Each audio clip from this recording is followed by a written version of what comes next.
Marilah kita mengucapkan puji syukur kehadirat Allah Subhanahu wa taala, yang mana pada hari ini kita diberikannya kesempatan serta kesehatan sehingga kita dapat hadir di ruangan kantor SDN Terpusatku Kabupaten Sigi ini dalam rangka sosialisasi budaya positif calon guru penggerak angkatan ke-7 SDN Terpusatku Kabupaten Sigi.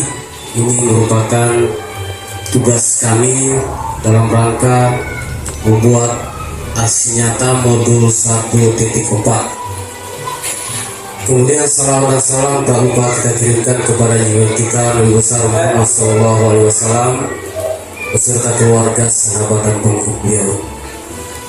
Bapak Kepala Sekolah, Bapak Ibu yang kami hormati, hari ini saya akan menyampaikan atau mensosialisasikan budaya positif yang akan kita laksanakan di sekolah ini, yang mana merupakan suatu kewajiban kita untuk merubah pembelajaran yang berpihak pada murid.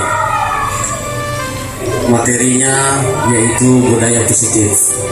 Budaya positif adalah suatu pembiasaan yang bernilai positif. Di dalamnya mengandung sejumlah kegiatan yang mampu menumbuhkan karakter murid.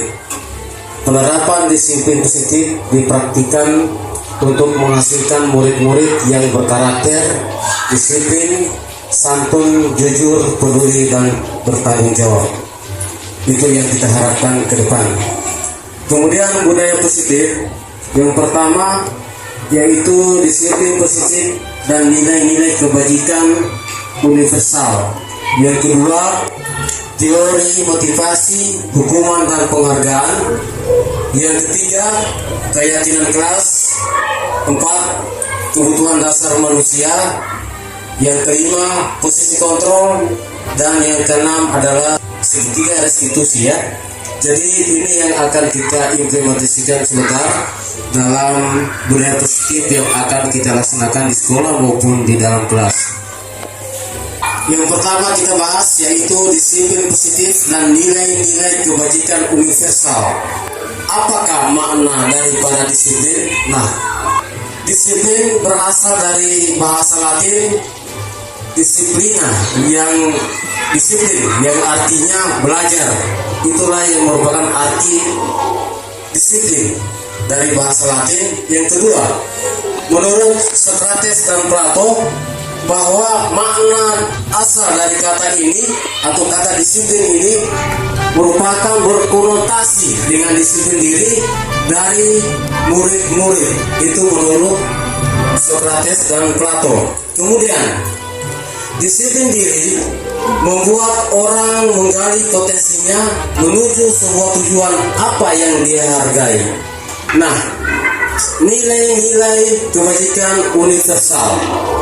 Nilai-nilai kebajikan adalah sifat-sifat positif manusia yang merupakan tujuan mulia yang ingin dicapai setiap individu. Nilai-nilai tersebut bersifat universal dan lintas bahasa, suku, bangsa, agama maupun latar belakang. Setiap perilaku atau perbuatan memiliki suatu tujuan. Ini menurut Dr. William Glasser pada teori kontrol tahun 1984.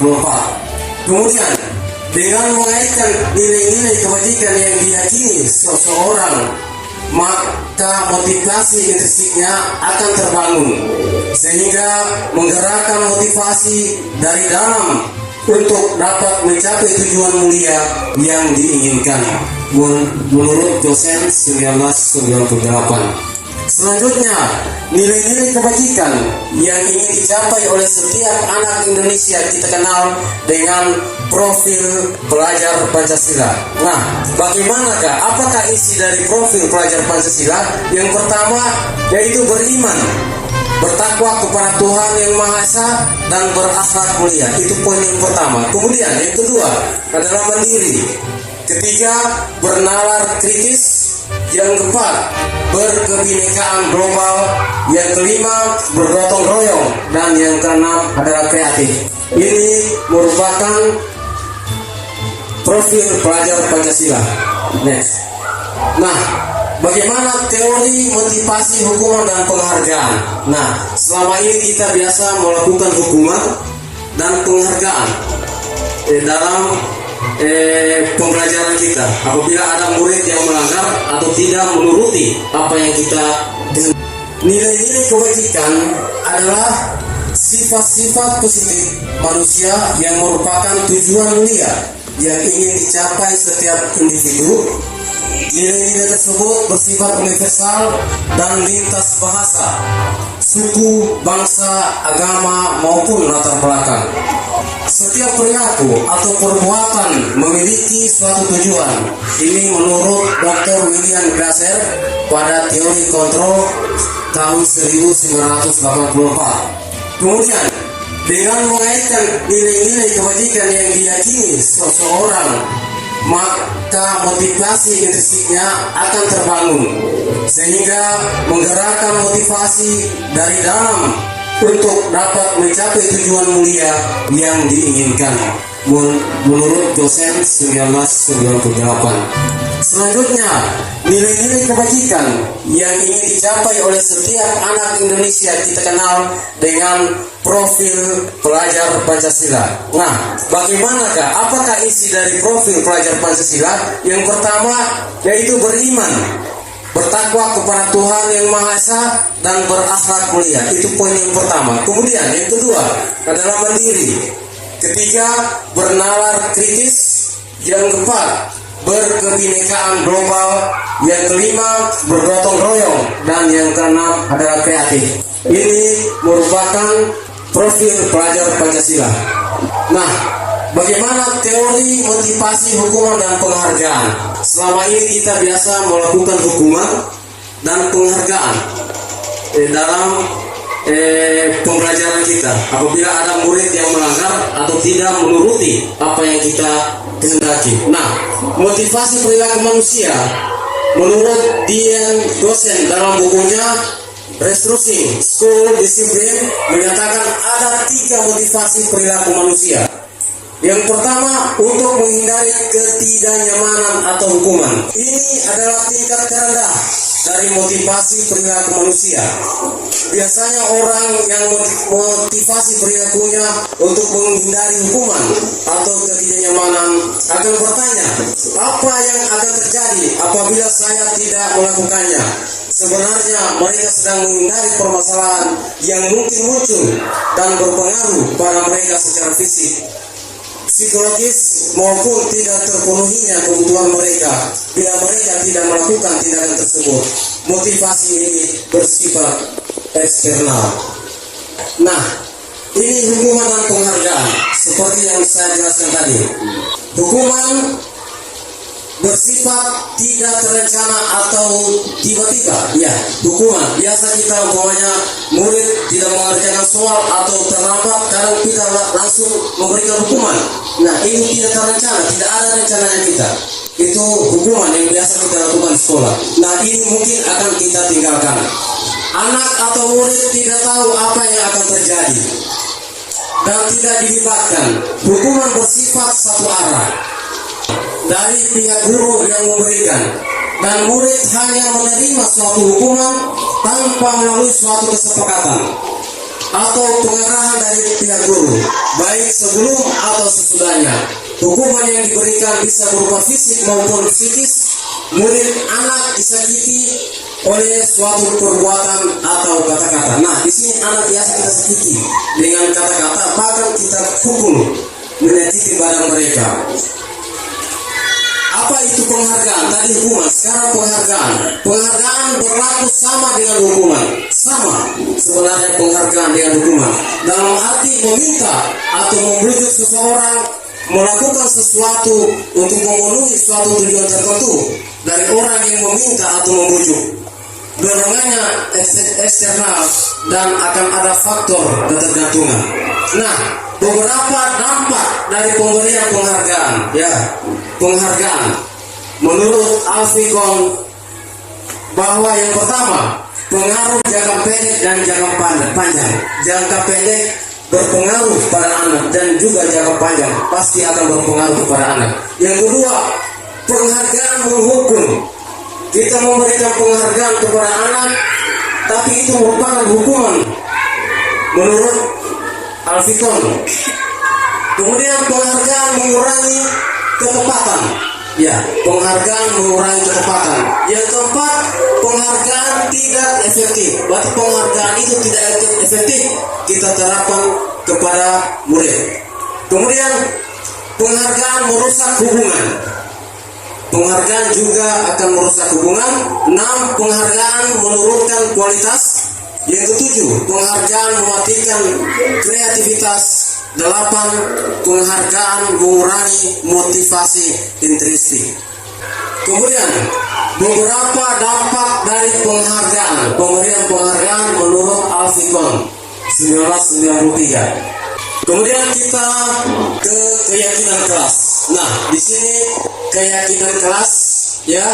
Yang pertama, keyakinan yaitu nilai-nilai kebajikan universal yang disepakati secara tersirat dan tersurat, lepas dari latar belakang suku, negara, bahasa maupun agama. Kemudian, keyakinan kelas adalah salah satu disiplin positif yang diterapkan dalam membangun budaya positif di sekolah yang diharapkan dapat mewujudkan tujuan pendidikan yang berorientasi kepada profil pelajar Pancasila.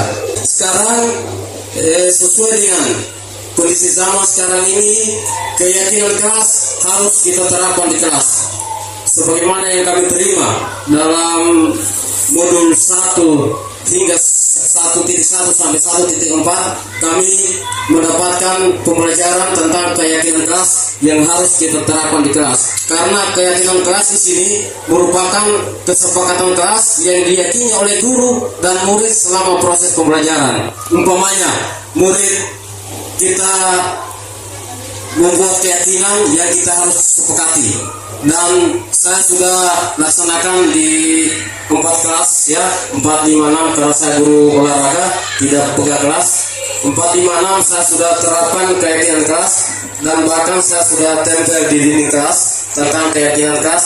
Keyakinan kelas bukan dari guru tapi dari murid. Silakan masukkan apa aturan-aturan yang harus kita laksanakan di kelas. Ini harus kita sepakati. Kemudian kesepakatan kelas disusun dan dikembangkan bersama-sama antara guru dan murid yang menuntun nilai-nilai positif akan berujung pada keyakinan kelas. Ini kesepakatan kelas akan kita terapkan di kelas masing-masing. Pembentukan keyakinan kelas atau keyakinan sekolah. Ya. Yang pertama, keyakinan kelas bersifat lebih abstrak daripada peraturan yang lebih rinci dan konkret. Karena biasa peraturan sekolah guru yang membuat, tapi tidak ada kesepakatan dengan murid. Ya, umpamanya terlambat langsung dihukum. Nah, keyakinan kelas seperti yang saya lakukan di tugas yang lalu, saya ambil contoh di kelas 6. Membuat keyakinan kelas, ada murid yang sementara belajar, dia belajar pembelajaran matematika tapi dia menyalin atau menyelesaikan tugas olahraga. Itu harus ada kesepakatan. Kemudian ada yang mengantuk karena menonton, mungkin ada acara-acara yang menarik sehingga terlambat datang di sekolah. Itu harus kita buat kesepakatan kelas. Yang kedua, keyakinan kelas berupa pernyataan-pernyataan universal dibuat dalam bentuk positif. Kita buat dalam bentuk kalimat yang positif. Kemudian keyakinan kelas hendaknya tidak terlalu banyak sehingga mudah diingat dan dipahami oleh semua warga kelas. Seperti halnya bisa dilihat di kelas 6, ada 5 keyakinan kelas yang sudah saya buat, sementara akan saya tampilkan, ya. Kemudian keyakinan kelas sebaiknya sesuatu yang dapat diterapkan di lingkungan tersebut sesuai dengan lingkungan kita di kelas. Yang keenam, semua warga kelas hendaknya ikut berkontribusi dalam pembuatan keyakinan kelas lewat kegiatan curah pendapat. Kemudian yang terakhir, bersedia meninjau kembali keyakinan kelas dari waktu ke waktu. Jadi keyakinan kelas ini bisa berubah dari waktu ke waktu. Kita melihat keadaan situasi di dalam kelas ataupun di dalam sekolah. Nah, ini contoh yang saya sudah lakukan di kelas 6 ya. Ada memang beberapa keyakinan kelas yang mereka sampaikan. Nah, ini kita harus buat jangan banyak ya. Di sini ada 5 intinya yang sudah mencakup yang disampaikan oleh murid-murid. Keyakinan kelas, kesepakatan kelas 6 membentuk budaya positif. Yang pertama, saling menghormati dan menghargai. Nah, di sini sudah banyak murid kita, kadang kita biasa sementara mengajar, murid cuma bermain. Nah, di sini bisa dengan kesepakatan kelas saling menghormati dan menghargai. Kita harus saling menghormati. Apakah itu temannya kita, murid dengan murid, atau kita guru yang sementara mengajar. Nah, di sini harus ada kesepakatan sehingga murid bisa kita kontrol. Kemudian yang kedua, berdoa sebelum belajar. Nah, ini sudah rutin memang, tapi kita harus selalu lakukan bahwa sebelum kita belajar harus berdoa. Nah, bukan cuma karena belajar, dengan adanya kita belajar melakukan aktivitas apapun, kita selalu diawali dengan berdoa. Kemudian yang ketiga, disiplin dan tertib. Nah, di sini banyak biasa murid yang sementara belajar kesana kemari, bicara kesana kemari, keluar tanpa izin. Nah, di sini disiplin dan tertib harus kita sepakati. Jangan sementara belajar keluar kesana kemari tanpa izin. Nah, kemudian budaya 5S. Ya, di sini harus kita terapkan juga budaya 5S, yaitu harus senyum. Seperti halnya saya ya. Mungkin sebelum saya masuk guru penggerak, muka saya memang agak seram ya. Memang kenyataan. Bahkan saya sampaikan di Lokakarya bahwa saya dulu memang seorang pemarah. Ya, setelah saya mengikuti guru penggerak, alhamdulillah sedikit-sedikit, tidak mungkin langsung hilang. Saya akan walaupun muka tidak bisa senyum, saya usahakan untuk senyum. Kemudian salam, selalu kita memberi salam kepada teman, rekan guru. Kemudian sapa, selalu kita saling menyapa, saling menegur. Kemudian sopan, ya sopan sudah kita tahu semua, kita harus sopan. Dan santun dalam berperilaku ataupun dalam berbuat apapun. Kemudian yang kelima, menjaga kebersihan. Ini kesepakatan kelas yang saya sudah terapkan di kelas 6. Kelas 5 sudah ada, tapi saya belum buat yang begini. Insya Allah 45 mungkin sampai kelas 1 saya akan lakukan. Dan itu pun kalau memang Bapak Ibu guru bisa menerima apa yang saya berikan, silakan. Dan memang kalau memang ada yang perlu dirubah, silakan kita kerjasama agar supaya kelas kita, budaya positif dalam kelas kita dapat kita terapkan dengan baik. Kebutuhan dasar manusia. Di sini harus kita lakukan juga, yaitu ada 5 kebutuhan dasar manusia yang akan kita laksanakan. Yang pertama, kebutuhan bertahan hidup atau survival. Kebutuhan bertahan hidup adalah kebutuhan yang bersifat psikologis untuk bertahan hidup, misalnya kesehatan, rumah, dan makanan. Contoh kasus, ya, Ibu Ambar, guru wali kelas 2A di SD Pelita Hati, sedang bingung menghadapi ulah salah satu muridnya, yaitu Doni. Kemudian beberapa anak di kelas 2A telah datang padanya dan mengeluhkan Doni yang terkadang meminta bekal makan siang dengan paksa. Berarti Doni ini selalu dia meminta makanan temannya pada waktu siang karena mungkin dia lapar, dengan paksa lagi. Ya. Kemudian jika Anda menghadapi situasi seperti Ibu Ambar, apa yang akan Anda lakukan? Kira-kira apa yang akan kita lakukan? Apabila ada seorang murid kita yang bernama Doni, dia selalu memaksa temannya untuk meminta makanan pada makan siang. Nah, dalam kasus Doni di atas, apabila jawaban Doni ketika ditanya oleh Ibu Ambar adalah Doni menjawab, karena ia lapar dan orang tuanya tidak membawakannya bekal makan siang. Maka kebutuhan dasar yang sedang berusaha dipenuhi oleh Doni adalah kebutuhan untuk bertahan hidup atau survival. Ya, bahwa dia tidak diberikan bekal oleh orang tuanya ke sekolah sehingga dia memaksa temannya untuk memberikan makanannya. Berarti kebutuhan yang dipenuhi oleh Doni adalah kebutuhan bertahan hidup. Dia ingin bertahan hidup. Kalau lapar jelas bisa sakit atau bagaimana sehingga dia memaksa.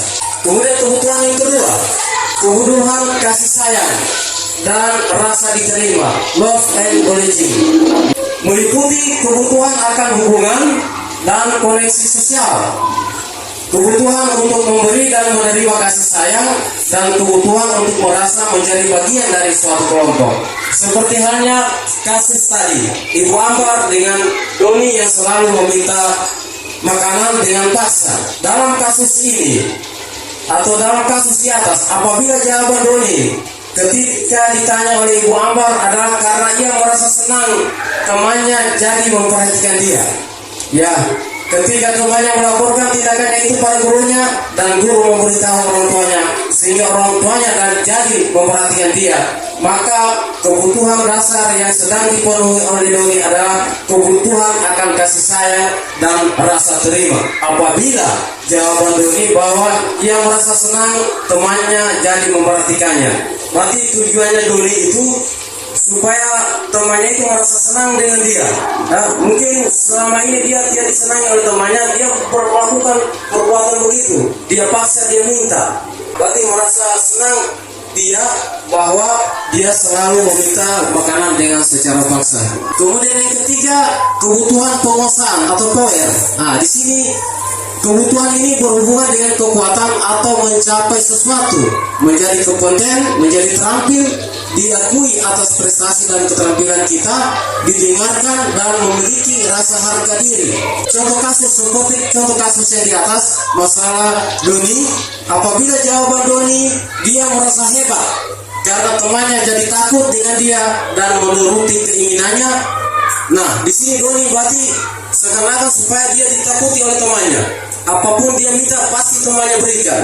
Nah, di sini sebetulnya Doni sedang berusaha memenuhi kebutuhan dasarnya akan kepuasan, berarti ingin menguasai. Apakah itu di kelasnya atau di sekolah, dia kuasai semua temannya. Itu kebutuhan yang ingin didapatkan oleh Doni. Kemudian selanjutnya yang keempat, kebutuhan kebebasan, freedom. Nah, kebutuhan akan kemandirian, otonomi, memiliki pilihan dan mampu mengendalikan arah hidup seseorang. Kebutuhan kebebasan ini apabila jawaban Doni bahwa dia merasa bosan dengan bekal makanan yang dibawakan ibunya dari rumah. Berarti tadi yang pertama dia tidak diberikan bekal, tapi apabila jawaban Doni dia diberikan bekal dari rumah, tapi dia merasa bosan, dia tidak suka makanan yang diberikan oleh orang tuanya, cuma itu saja barangkali, cuma menunya mungkin tidak berubah-ubah. Nah, di sini dia meminta makanan temannya karena mungkin tidak sama dengan makanan yang diberikan oleh ibunya atau orang tuanya ke sekolah. Dia ingin mencoba makanan teman-temannya yang beraneka ragam, maka Doni sedang berusaha memenuhi kebutuhannya akan kebebasan. Nah, berarti dia ingin memenuhi kebutuhan untuk kebebasannya. Kemudian yang kelima atau yang terakhir adalah kebutuhan akan kesenangan. Nah, di sini kebutuhan untuk mencari kesenangan, bermain dan tertawa. Contoh kasus sebagaimana yang telah kita bahas di atas, yaitu bahwa bila Doni menjawab bahwa ia melakukannya karena iseng saja, atau ia menikmati ekspresi wajah teman-temannya yang kesal karena diambil makanannya dan menurut dia ekspresi teman-temannya itu lucu, maka berarti Doni sedang berusaha memenuhi kebutuhannya akan kesenangannya. Berarti dia senang karena kesenangannya sehingga dia meminta paksa makanan dengan temannya. Di sini kita lanjut ke posisi kontrol. Sebelum ke posisi kontrol, karena mungkin penjelasan saya membuat kita bosan barangkali, ya kita eksprim dulu barangkali ibu, biar cuma satu ya, eksprim kita satu. Jadi mohon kepada guru ya, kita semangat dan sedikit sebelum kita masuk ke posisi kontrol. Bisa kita saling berhadapan dulu, silakan berdiri dulu ya, mohon untuk berdiri sebentar, kita eksplikin dulu setelah kita jelaskan dengan pemaparan apa yang saya sampaikan. Berhadapan ya, bisa berhadapan setelah bisa kita tahu sedikit.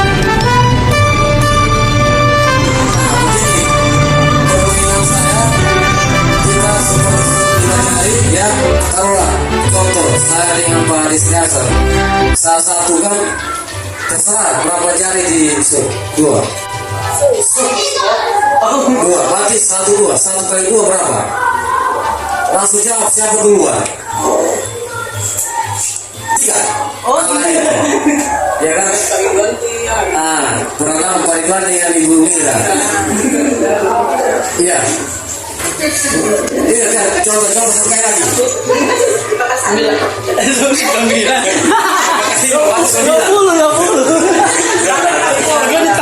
Oke, ini masih dikali, berkalian ya, berkalian, bukan ditambah.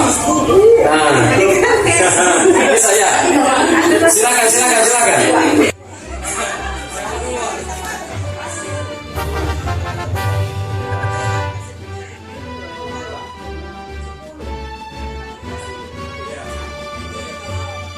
Ya, di sini bisa kita siapa duluan? 5 kali 5.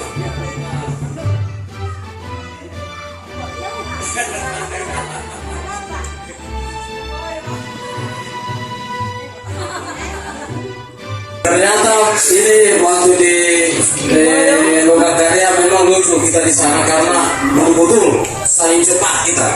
Dan bahkan ada triknya. Saya dapat trik juga waktu itu. Bahkan waktu itu Pak Kristus sama saya dapat trik juga. Selalu menang. Caranya bagaimana? Kita fotokan ya. Pokoknya saya pasti 2. Antara kalau 5 dia just 10. Kalian 2 ini. Saya patut 2 memang. 3 pasti 6. Kalian 2. Kita yang pemegang kunci jawabannya.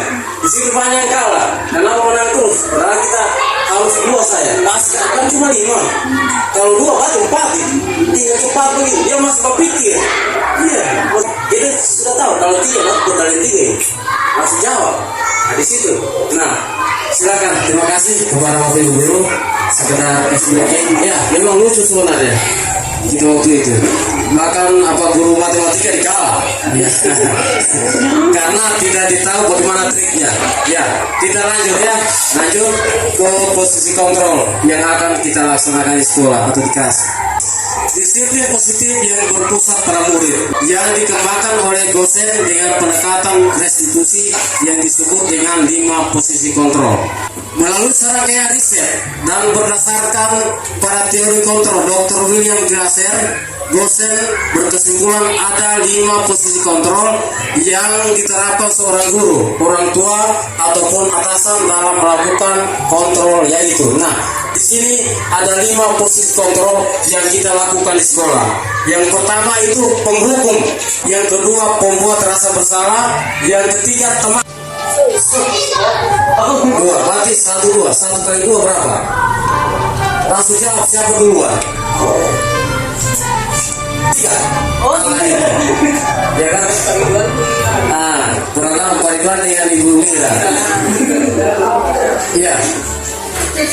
Iya kan? Coba sekali lagi. 9.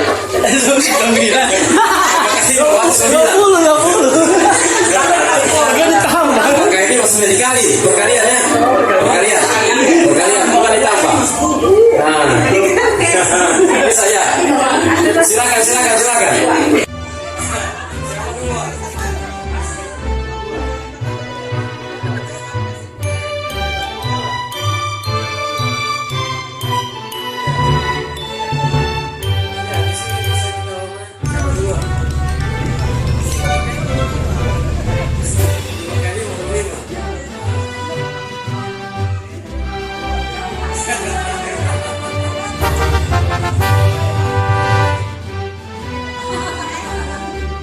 Ternyata ini waktu di Logakarya memang lucu kita di sana karena betul-betul saling cepat kita. Dan bahkan ada triknya. Saya dapat trik juga waktu itu. Bahkan waktu itu Pak Kristus sama saya dapat trik juga. Selalu menang. Caranya bagaimana? Kita fotokan ya. Pokoknya saya pasti 2. Antara kalau 5 dia just 10. Kalian 2 ini. Saya patut 2 memang. 3 pasti 6. Kalian 2. Kita yang pemegang kunci jawabannya. Di situ banyak yang kalah. Kenapa menang terus? Padahal kita harus 2 saya. Pasti kan cuma 5. Kalau kalau 2 berarti 4 3 4 begini dia masih berpikir. Iya, kita sudah tahu kalau 3 masih berdalil 3 masih jawab. Nah di situ. Nah silakan, terima kasih kepada Wakil Guru saudara SBM. Ya memang lucu sebenarnya kita waktu itu makan guru matematika dikalah ya. Karena tidak ditahu bagaimana triknya. Ya kita lanjut ke posisi kontrol yang akan kita laksanakan di sekolah atau di kelas. Disiplin positif yang berpusat pada murid yang dikembangkan oleh dosen dengan pendekatan restitusi yang disebut dengan 5 posisi kontrol. Melalui serangkaian riset dan berdasarkan pada teori kontrol Dr. William Glasser, dosen berkesimpulan ada 5 posisi kontrol yang diterapkan seorang guru, orang tua ataupun atasan dalam melakukan kontrol, yaitu di sini ada 5 posisi kontrol yang kita lakukan di sekolah. Yang pertama itu penghukum, yang kedua pembuat rasa bersalah, yang ketiga teman, yang keempat pemantau, yang kelima manajer. Dari 5 ini kita guru diharapkan untuk menjadi sebagai manajer. Ya, ini yang kita harus harapkan. Kita guru sebagai manajer. Bagaimana itu manajer? Nanti dijelaskan satu persatu sebentar. Bagaimana itu penghukum? Apakah pantas kita lakukan di sekolah atau di kelas? Yang pertama penghukum. Penghukum nada suaranya tinggi seperti yang saya lakukan kadang ya, bahkan mungkin sering sebelum ada guru penggerak.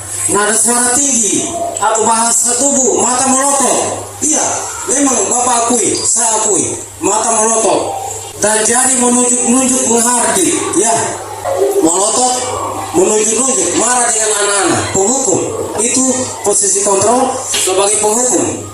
Seorang penghukum bisa menggunakan hukuman fisik maupun verbal. Orang-orang yang menjalankan posisi penghukum senantiasa mengatakan bahwa sekolah memerlukan sistem atau alat yang dapat lebih menekan murid-murid lebih dalam lagi. Guru-guru yang menerapkan posisi penghukum akan berkata, kadang kita berkata begini, patuhi aturan saya atau awas. Ini sebagai penghukum. Kamu selalu saja salah. Karena begitu kita perkataan kita, kamu selalu saya salah. Selalu kamu yang berbuat. Pasti selalu yang terakhir selesai. Pasti selalu. Kata-kata selalu. Guru seperti ini senantiasa percaya hanya ada satu cara agar pembelajaran bisa berhasil, yaitu cara dia. Berarti dengan caranya sendiri. Itu merupakan posisi kontrol sebagai penghukum. Kemudian kita lanjut yang kedua, yaitu pembuat rasa bersalah. Nada suara memelas, halus dan sedih karena merasa bersalah, ya, bersedih. Bahasa tubuh merapat pada anak dan lesu, ya, kita lesu, kita merapat kepada anak. Kita lesu. Pada posisi ini biasanya guru akan bersuara lebih lembut. Membuat rasa bersalah akan menggunakan keheningan yang membuat orang lain merasa tidak nyaman, bersalah atau rendah diri. Kata-kata yang keluar dengan lembut akan seperti ini. Ibu sangat kecewa sekali dengan kamu. Atau Bapak sangat kecewa sekali dengan kamu. Berapa kali Bapak harus memberitahukan kamu? Sudah banyak kali Bapak yang memberitahukan kepada. Jadi berapa kali Bapak harus memberitahu kepada kamu? Kemudian, gimana coba kalau orang tua kamu tahu kamu berbuat begini? Ya, kadang ya sudah ada semua kita alami, kita sampaikan. Seandainya orang tua kamu tahu bagaimana kamu melakukan di sekolah ini, bagaimana kira-kira? Kemudian di posisi ini murid akan memiliki penilaian diri yang buruk tentang diri mereka. Murid merasa tidak berharga dan telah mengecewakan orang-orang yang disayanginya.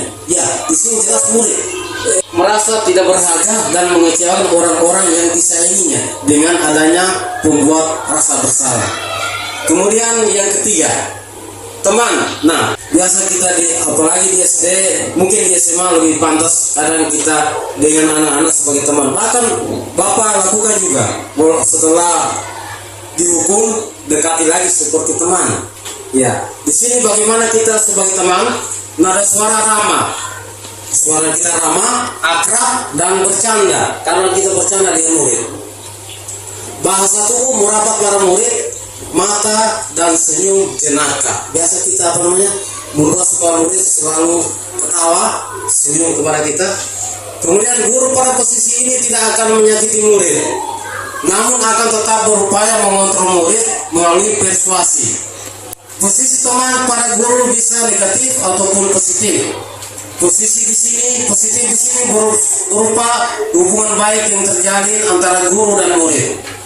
Guru di posisi teman menggunakan hubungan baik dan humor untuk mempengaruhi seseorang. Mereka akan berkata, "Ayo, bantulah demi Bapak ya. Ayo ingat bantuan Bapak selama ini." Berarti guru menyampaikan kepada murid, harus diingat apa yang Bapak bantu kepada murid.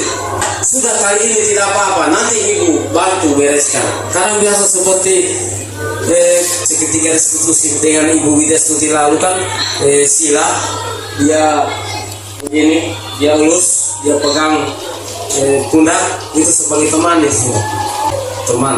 Maka sudah kita lihat tadi videonya. Nah, hal negatif dari posisi teman, bila suatu saat guru tersebut tidak membantu, maka murid akan kecewa dan berkata, "Saya pikir Bapak atau Ibu adalah teman saya. Apabila kamu tidak membantu, teman jelas berpikiran bahwa dia akan kecewa, padahal kita seorang guru. Karena kita sudah menganggap dia teman, dia menganggap kita sebagai teman, walaupun kita guru di sekolah. Murid merasa dikecewakan dan tidak mau lagi berusaha. Hal lain yang mungkin timbul adalah murid hanya akan bertindak untuk guru tertentu dan tidak untuk guru lainnya. Murid akan tergantung pada guru tersebut. Nah, ini sisi negatif apabila kita menganggap murid sebagai teman. Yang keempat adalah pemantau. Nada suara datar, bahasa tubuh yang formal. Memantau berarti mengawasi. Pada saat kita mengawasi, kita bertanggung jawab atas perilaku orang-orang yang kita awasi. Posisi pemantau berdasarkan peraturan-peraturan dan konsekuensi. Dengan menggunakan sanksi atau konsekuensi, kita dapat memisahkan hubungan pribadi kita dengan murid. Sebagai seseorang yang menjalankan posisi pemantau, pertanyaan yang diajukan seorang pemantau yaitu peraturannya apa? Ya, apa yang telah kamu lakukan? Kemudian sanksi atau konsekuensinya apa? Apabila murid melakukan kesalahan, kita selalu memantau. Biasa kita, karena murid terlambat, kita pantau. Dia terlambat, kita panggil. Ya, apa konsekuensinya? Berarti sudah ada kesepakatan kelas yang harus kita lakukan. Nah, seorang pemantau sangat mengandalkan penghitungan atau catatan data yang dapat digunakan sebagai bukti atas perilaku seseorang. Posisi ini akan menggunakan stiker, slip catatan, daftar cek. Posisi pemantau sendiri berawal dari teori stimulus respon yang menunjukkan tanggung jawab guru dalam mengontrol murid. Nah, di sini harus kita lakukan, ya, kita sebagai seorang guru, yaitu sebagai manajer. Posisi kontrol yang terakhir adalah manajer. Nada suaranya tulus, bahasa tubuh tidak kaku, dan mendekat ke murid. Yang pertama, manajer adalah posisi di mana guru berbuat sesuatu bersama dengan murid, mempersilahkan murid mempertanggungjawabkan perilakunya, mendukung murid agar dapat menemukan solusi atas permasalahannya sendiri. Namanya dia melakukan sesuatu, kita panggil murid tersebut, apa yang dia lakukan, kemudian mendukung murid agar dapat menemukan solusi. Umpamanya dia terlambat. Kenapa terlambat? Karena katanya tanggal merah. Padahal kalender ada kalender yang salah, tanggal merah. Padahal hari ini bukan tanggal merah. Ya, jadi di sini kita berikan masukan, kira-kira apa yang akan kamu lakukan supaya kamu tidak terlambat sekolah, supaya kamu tidak salah kalender. Nah, bukan kita yang memberikan, murid tersebut yang akan memberikan solusi apa yang harus dia lakukan.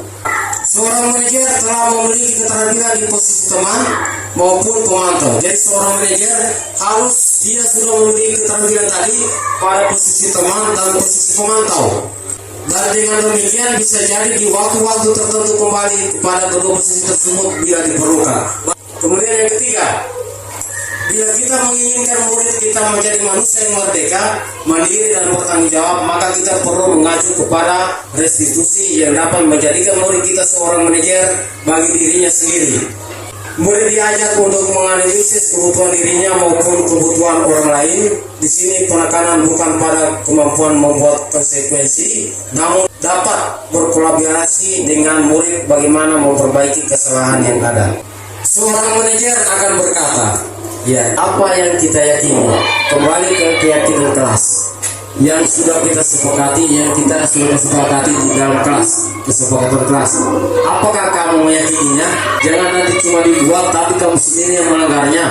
Jika kamu meyakininya, apakah kamu bersedia memperbaikinya? Jika kamu memperbaiki hal ini, menunjukkan apa tentang dirimu? Apa rencana kamu untuk memperbaiki hal ini? Nah, di sini tugas seorang manajer bukan untuk mengatur perilaku seseorang. Kita membimbing murid untuk dapat mengatur dirinya. Kemudian seorang manajer bukannya memisahkan murid dari kelompoknya, tapi mengembalikan murid tersebut ke kelompoknya dengan lebih baik dan kuat. Nah, di sini kita ke segitiga restitusi. Restitusi adalah proses menciptakan kondisi bagi murid untuk memperbaiki kesalahan mereka, sehingga mereka bisa kembali pada kelompok mereka dengan karakter yang lebih kuat. Kemudian restitusi membantu murid menjadi lebih memiliki tujuan, disiplin positif dan memulihkan dirinya setelah berbuat salah. Kemudian melalui restitusi, ketika murid berbuat salah, guru akan menanggapi dengan cara yang memungkinkan murid untuk membuat evaluasi internal dengan apa yang dapat mereka lakukan untuk memperbaiki kesalahan mereka dan mendapatkan kembali harga dirinya. Penanganan kasus yang dilakukan guru dengan menggunakan pendekatan segitiga restitusi. Ini merupakan segitiga restitusi di mana di sini ada 3 sisi, yaitu validasi tindakan yang salah, kemudian menanyakan keyakinan, kemudian menstabilkan identitas. Nah, yang pertama menstabilkan identitas. Kita harus meyakinkan si anak dengan cara mengatakan kalimat-kalimat ini.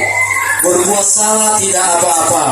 Tidak ada manusia yang sempurna. Saya juga pernah melakukan kesalahan seperti itu. Kita bisa menyelesaikan ini. Bapak Ibu tidak tertarik mencari siapa yang salah, tapi Bapak Ibu ingin mencari solusi dari permasalahan ini. Kemudian kamu berhak merasa begitu. Dan apakah kamu sedang menjadi teman yang baik buat dirimu sendiri? Ini menstabilkan identitas. Kemudian yang kedua, validasi tindakan yang salah.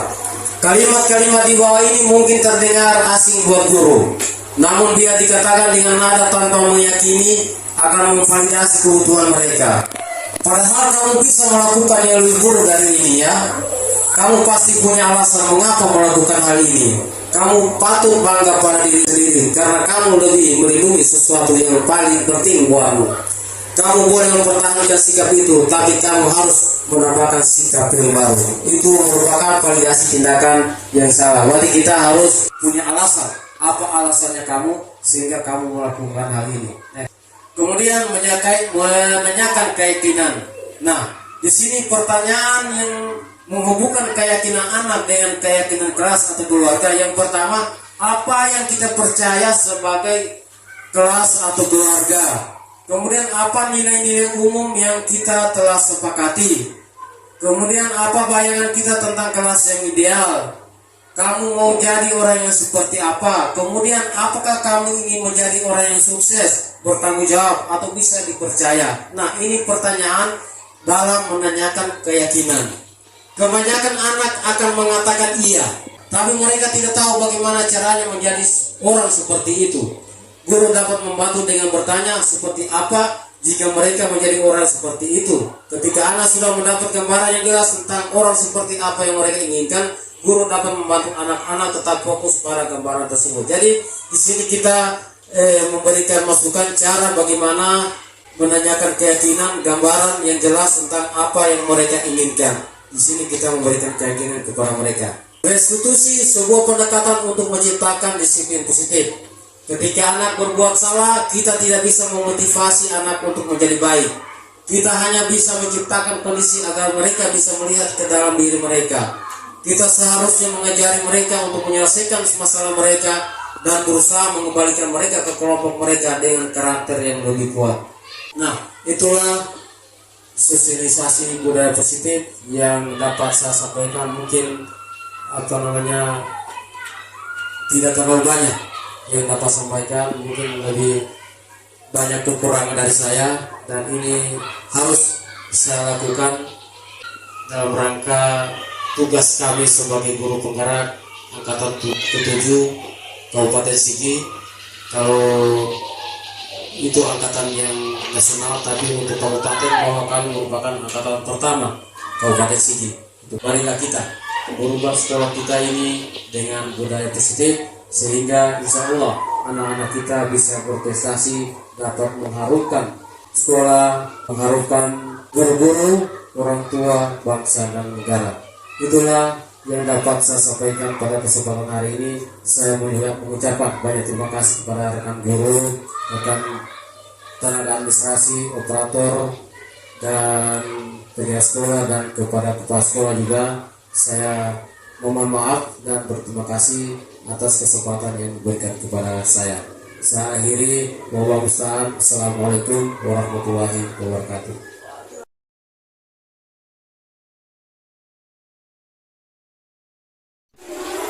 Assalamualaikum warahmatullahi wabarakatuh.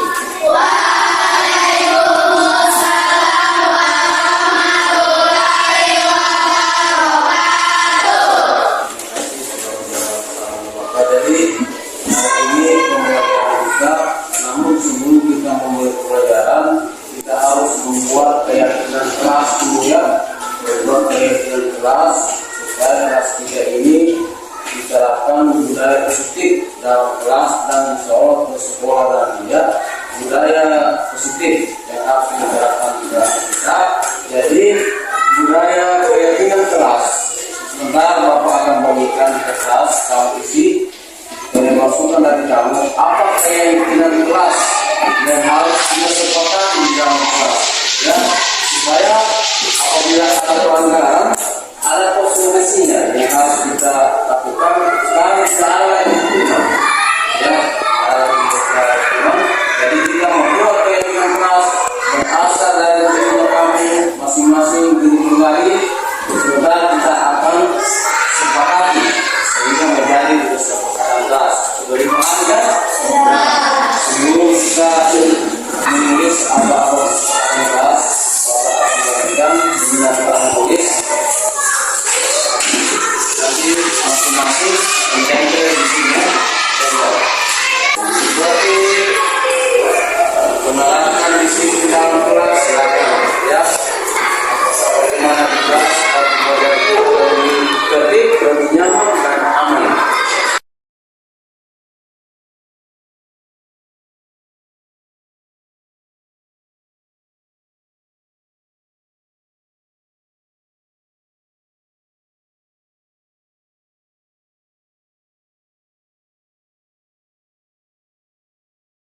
Kalau tidak kuat, sebetulnya banyak sekali bisa lagi. Ya, silakan, Bapak kasih waktu ya kurang lebih 2 menit lah.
sampaikan atau tulis presentasinya.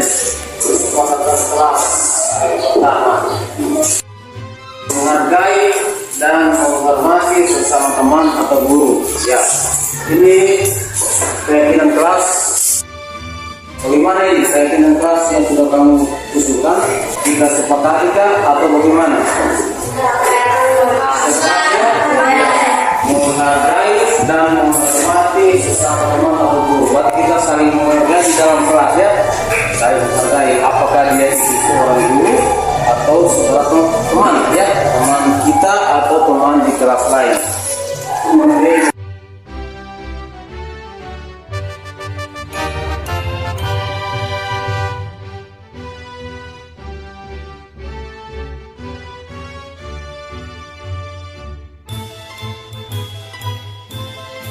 Kemudian membaca doa sebelum belajar. Ya, sepakat? Membaca doa atau berdoa. Ya.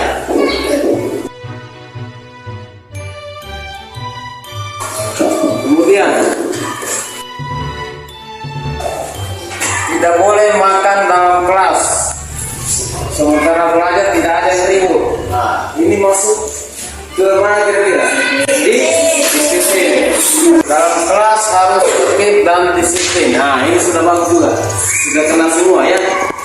Menghargai teman sementara belajar, masuk disiplin. Menghargai satu menghargai tadi ya. Menghormati dan menghargai. Kemudian menghargai teman sementara berbicara. Masuk semua disiplin. Berarti disiplin dalam pembelajaran ya. Ya. Disiplin dalam pembelajaran. Kemudian itu menghargai guru, menghargai teman, saudara semua. Harus tertib dalam kelas. Ya. Disiplin dan tertib dalam kelas. Itu paling bagus ya teman-teman ya. Tadi ada disiplin dan tertib. Berarti disiplin dan tertib. Ya, disiplin dan tertib. Kalau saudara tadi bilang tertib, kita kasih disiplin dan tertib. Ini misalnya, kemudian budaya 5S. Nah, budaya 5S ini ya, yaitu ada 5S-nya: senyum, sapa, salam, sopan, dan santun. Bagaimana kira-kira ini? Bisa kita masukkan dalam kesepakatan kelas? Bisa. Berarti budaya 5S, yaitu apa semua tadi? Senyum, sapa, salam, sopan, dan santun. Ya. Kemudian yang selanjutnya, menjaga kebersihan. Ya, bagaimana kira-kira? Ya, ya, tidak mungkin kita belajar tidak bersih ya. Tidak menyenangkan, tidak enak merasa. Berarti menjaga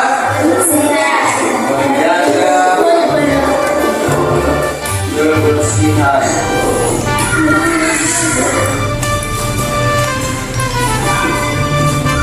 Ya, selanjutnya target dulu di depan kelas ya, harus tertib dan diam pada saat mengajar ya, sudah tertib, masuk disiplin dan tertib ya. Tidak boleh pakai topi di dalam kelas, tertib, masuk disiplin dan tertib ya. Masuk.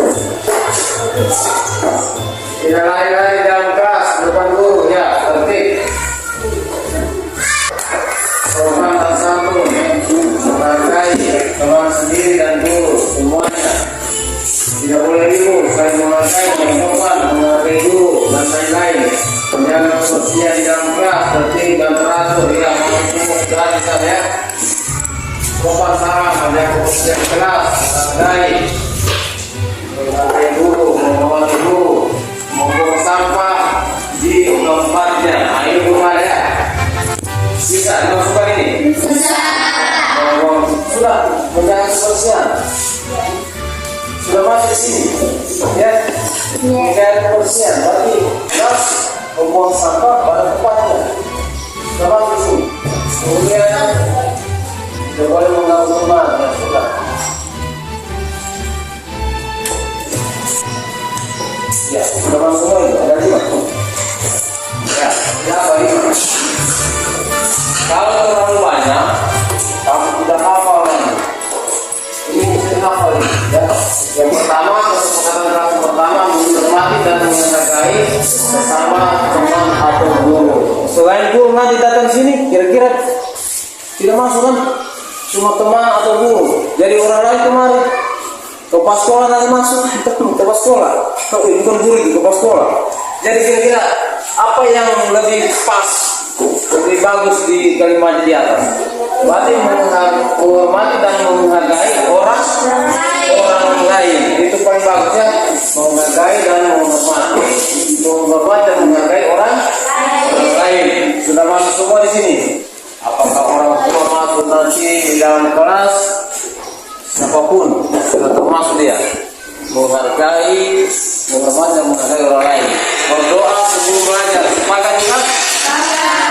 Disiplin dan tertib. Budaya 5S, senyum, sapa, sopan dan santun. Kemudian menjaga kebersihan. Nah, di sini sudah masuk semua dalam kesepakatan kelas. Ya.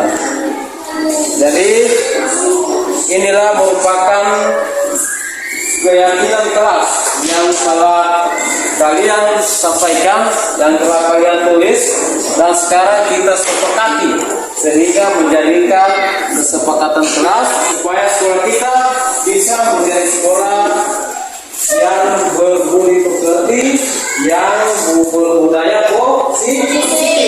Ya, itu keinginan kita, menjadi sekolah atau kelas yang berbudaya positif.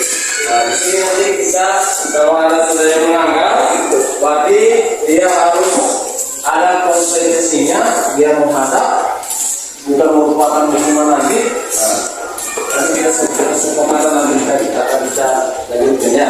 Jadi demikian hasil kesepakatan kelas, dan jangan sampai ini kita langgar nanti, ya, kita langgar, karena ini merupakan kesepakatan kelas antara murid dengan guru. Sekolah atau kelas yang berbudaya positif. Oke, terima kasih. Kita melanjutkan pelajaran selanjutnya.